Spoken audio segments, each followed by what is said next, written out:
अस्सलाम वालेकुम। देखिए आज जो है वो हम सेकंड टॉपिक डिस्कस कर रहे हैं कंडीशनल सेंटेंसेस।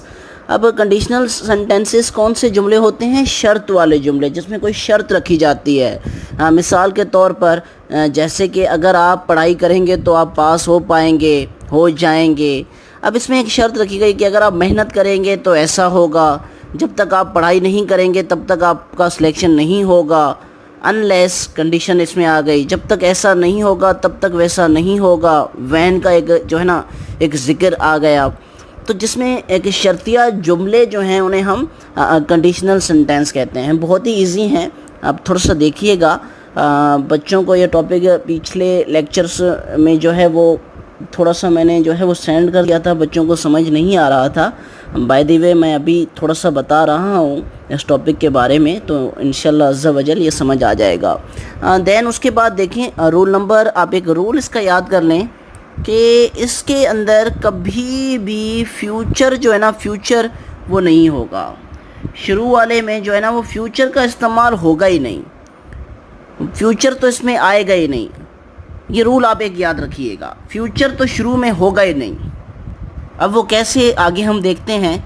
अब देखें पहला जो कंडीशनल सेंटेंस है उसकी टाइप है, उसका नाम है zero condition based. Zero condition based, जिसको जो कि कहा जा सकता है कि एक साइंटिफिक फैक्ट या ट्रुथ पे जो है वो डिपेंडेंट हो। ऐसे कंडीशनल सेंटेंस जो साइंटिफिक फैक्ट पर जो है उस पे जो है वो डिपेंडेंट हो, उसे हम ज़ीरो कंडीशनल सेंटेंस कहेंगे। अब देखें कैसे। साइंटिफिक फैक्ट क्या होता है, पहले तो आप ये थोड़ा सा सुन लीजिए। साइंटिफिक फैक्ट ये होता है कि आपने एक पेन जो है वो ऊपर फेंकी और वो पेन नीचे आ गया। अब वो पेन नीचे क्यों आया? क्योंकि ज़मीन के अंदर अल्लाह तबारक व तआला ने जो है वो ग्रेविटी रखी है, हमें पता है। अब ग्रेविटी जो है वो एक साइंटिफिक एक फैक्ट है, साइंटिफिक एक फैक्ट है, जिसकी वजह से पेन जो है वो नीचे गिर गया। तो जो सेंटेंस साइंटिफिकली फैक्ट रखते होंगे उनके लिए हम उन्हें जो है वो ज़ीरो कंडीशनल बेस्ड जो है वो कंसीडर्ड करेंगे। अब देखें यूनिवर्सल और साइंटिफिक फैक्ट में क्या फ़र्क है, साइंटिफिक फैक्ट और यूनिवर्सल फैक्ट में क्या फ़र्क है। देखें साइंटिफिक फैक्ट जो है वो चेंज हो सकता है। अब कैसे चेंज हो सकता है, थोड़ा सा तवज्जो दीजिएगा। अब आपने पेन ऊपर फेंकी और किसी ने जो है उसको बीच में पकड़ लिया, तो देखें ये साइंटिफिक फैक्ट आपका चेंज हो गया। अब यूनिवर्सल फैक्ट आपका कभी भी चेंज नहीं होता। क्या जो है वो अर्थ जो है वो सूरज के गिर्द घूमती है, क्या वो चेंज हो सकती है? क्या ये फैक्ट आप चेंज कर सकते हैं? बिल्कुल नहीं कर सकते। सन राइजेस द ईस्ट, जो है ना सन जो है वो ईस्ट से निकलता है, क्या आप इसको डिनाई कर सकते हैं? आप इसको रोक सकते हैं? नहीं। जो चेंज नहीं हो सकते फैक्ट वो यूनिवर्सल फैक्ट होते हैं, जिसको आप चेंज कर सकते हैं वो होते हैं साइंटिफिक फैक्ट। अब जो साइंटिफिक फैक्ट पे सेंटेंस बनाए जाते हैं कंडीशन, उससे हम ज़ीरो कंडीशनल बेस्ड सेंटेंसेस कहते हैं। अब देखिएगा कैसे। इसका एक चीज़ इसकी याद रखिए कि इसमें क्या होगा कि पहले आएगा इफ़, फिर उसमें आप प्रेजेंट इंडेफिनिट टेंस लगाएंगे, देन उसके बाद भी आप प्रेजेंट इंडेफिनिट टेंस का सेंटेंस रखेंगे। अब जैसे कि फॉर एग्ज़ाम्पल अगर आप पत्थर एक ऊपर फेंकेंगे तो वो पत्थर जो है वो ख़ुद ब खुद नीचे आएगा। अब देखें ये सेंस भले ही फ्यूचर में दे रहा है, इट्स ओके। या इसकी आप उर्दू ऐसे भी कर सकते हैं कि अगर आप पत्थर ऊपर फेंकते हैं तो वो नीचे आता है, ऐसे होगा ना। अगर आप पत्थर ऊपर फेंकते हैं, अगर आप पत्थर ऊपर फेंकते हैं तो वो नीचे आता है। क्यों आता है? ग्रेविटी की वजह से। ये एक साइंटिफिक फैक्ट है, तो ये ज़ीरो कंडीशनल हुआ। अब जैसे कि लिखा हुआ है, ये लिखा हुआ है अगर जो है वो बर्फ़ पिघलती है तो वो पानी बनता है, अगर बर्फ़ पिघलती है तो वो पानी बनता है। देखें ये भी प्रेजेंट इंडेफिनाइट टेंस का सेंटेंस, ये भी प्रेजेंट इंडेफिनाइट टेंस का सेंटेंस। ये रहा आपका ये जो है वो इफ़ रहा। देखें ये रहा इफ़, ये रहा आपका प्रेजेंट इंडेफिनाइट, ये रहा आपका प्रेजेंट इंडेफिनाइट। अब देखें इसका सेंस जो है वो साइंटिफिक फैक्ट है, इस वजह से इसका साइंटिफिक फैक्ट जो है वो नाम भी रखा गया। ज़ीरो कंडीशनल सेंटेंस वो सेंटेंस होते हैं जिसमें साइंटिफिक फैक्ट बताया जाए। अब फर्स्ट कंडीशन बेस्ट कौन से सेंटेंस होते हैं। अब पहले तो उसका फार्मूला सुन लें। फार्मूला क्या है उसका, पहले आपने सिंपल क्या रखना है, इफ़ रखना है। देन आपने प्रेजेंट इंडेफिनाइट भी इसको पढ़ते हैं, इंडेफिनेट रखना है। First form of the verb लगानी है। फिर फ्यूचर इंडेफिनेट रखना है जिसमें शल और विल की हेल्पिंग वर्ब यूज़ होती है। उसके बाद आपने first form of the verb use करनी है। अब प्रेजेंट इंडेफिनेट का तो सबको पता है कि उर्दू के जुमले के आखिर में ता है, ती है, ता हूँ, मैं खेलता हूँ, मैं जाता हूँ, मैं रोता हूँ, मैं सोता हूँ। और फ्यूचर इंडेफिनेट में मैं जाऊँगा, मैं सोऊंगा, मैं लड़ूंगा, मैं आऊँगा, मैं खेलूँगा, मैं खाऊँगा, जिसमें गा गी का सेंस है। अब इसका देखिए, पहले तो आपने ये चीज़ याद रखनी है।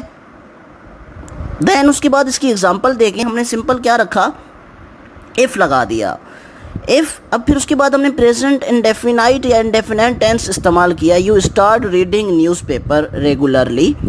फिर उसके बाद दोबारा हमने फ्यूचर इंडेफिनेट टेंस लगा दिया, you will increase your vocabulary. अब इसमें देखिएगा, इसके दो सेंस निकल सकते हैं उर्दू में। इसकी उर्दू दो तरीके से हो सकती है। अब देखें, एक इसकी उर्दू आप ऐसे भी कर सकते हैं, अगर आप डेली जो है वो न्यूज़पेपर पढ़ते हैं तो आपकी वोकैबुलरी इंक्रीज़ हो जाएगी। इसकी ये भी उर्दू हो सकती है, अगर आप न्यूज़पेपर डेली पढ़ेंगे तो आपकी वोकैबुलरी इंक्रीज़ हो जाएगी। तो फर्स्ट कंडीशनल सेंटेंस में जो सेंस है वो फ्यूचर का होना चाहिए। उर्दू आप उसकी इंडेफिनेट में रखें या फ्यूचर में, जो है उसका आप सेंस जो है ना वो मस्ट है कि वो फ्यूचर में हो। अब देखें, इसमें सेंस जो है वो फ्यूचर का होना चाहिए। अब आप एक बात बोलेंगे कि सर आपने पीछे कहा था कि जो है ना फ्यूचर नहीं आता, कंडीशनल में फ्यूचर्स का इस्तेमाल नहीं होता। बेटा उसमें नहीं होता, डेफिनेटली नहीं होता। मैंने जो है वो फ्यूचर का इस्तेमाल कहा था कि शुरू वाले में फ्यूचर का इस्तेमाल नहीं होगा, बाद वाले में आप फ्यूचर का इस्तेमाल कर सकते हैं। रूल नंबर जो मैंने बताया था ना, एक रूल, आपने फ्यूचर जो है वो बाद में इस्तेमाल कर सकते हैं, शुरू में नहीं कर सकते। अब इसके दो उर्दू के सेंस होते हैं, आगे देखिएगा समझ आ जाएगा। अब देखिएगा आगे देखिएगा, आगे है हमारे पास सेंस इसका फ्यूचर में होना चाहिए। मैंने कहा ना, अगर आप न्यूज़पेपर पढ़ेंगे तो आप जो है आपकी वोकैबुलरी इंक्रीज़ हो जाएगी। अब देखिए, सेंस फ्यूचर का आ रहा है। अब देखें, आपके आज की आप उर्दू ये भी कर सकते हैं, अगर आपके सर में दर्द होगा तो आपको मेडिसिन लेनी चाहिए।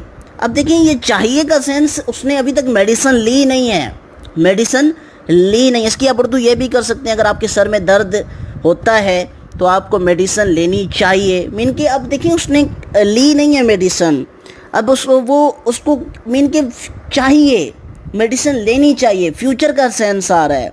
तो जिसमें फ्यूचर का सेंस आएगा वो फर्स्ट कंडीशनल सेंटेंस कहलाएगा। अब देखें, अब एक और सेंटेंस देखें, if you complete your homework you can play cricket. अगर तुम अपना काम करते हो, ये भी सेंस हो सकता है, करते हो तो तुम क्रिकेट खेल सकते हो। खेल सकते हो मीन कि उसने अभी क्रिकेट नहीं खेली, खेल सकते हो मीन कि खेल सकते हो, तो अभी उसने जो है वो क्रिकेट नहीं खेली तो खेल सकते हो। अब इसकी उर्दू ये भी कर सकते हैं, अगर आप अपना काम कंप्लीट करोगे तो आप क्रिकेट खेल सकते हो। तो देखिए, दोनों ही सेंस हो सकते हैं। अपने सेंस को याद रखना है और इसका फार्मूला याद रखना है। फ्यूचर सेंस जो है वो आ सकता है। Then second conditional best sentence जो है वो कंडीशन जो दी जाती है उसको देखिए। उसका फार्मूला क्या है कि पहले इफ़ लगाएंगे, फिर जो है वो पास्ट इंडेफिनेट टेंस लगाएंगे, फिर हम वर्ब की जो है वो सेकंड फॉर्म लगाएंगे, क्योंकि हमें पता है कि पास्ट इंडेफिनेट टेंस के साथ जो है वो सेकंड फॉर्म लगती है।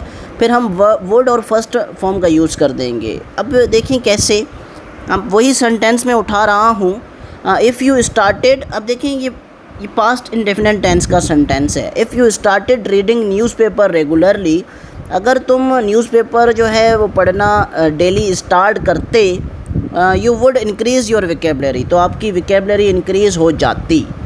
तो इसका सेंस ऐसे होगा, बहुत ही आसान है। अब थर्ड कंडीशनल आप बेस्ट देखें, और उसमें क्या है कि उसमें आपने इफ़ लगाना है, फिर पास्ट परफेक्ट लगाना है। अब पता है कि पास्ट परफेक्ट की हेल्पिंग वर्ब हैड और थर्ड फॉर्म उसके साथ इस्तेमाल होती है। देन अगले सेंटेंस में आपने क्या कर देना है, वुड हैव और थर्ड फॉर्म लगा देनी है। अब वही सेंटेंस उठा रहा हूँ, देखिएगा। If you had started reading newspaper regularly, अगर तुम न्यूज़पेपर पढ़ना स्टार्ट कर चुके होते या शुरू कर चुके होते, you would have increased your vocabulary, तो तुम्हारी विकेबलरी जो है वो इंक्रीज़ हो चुकी होती। अब ये थे आपके जो conditional sentence. I hope that के सबको समझ आ गया होगा।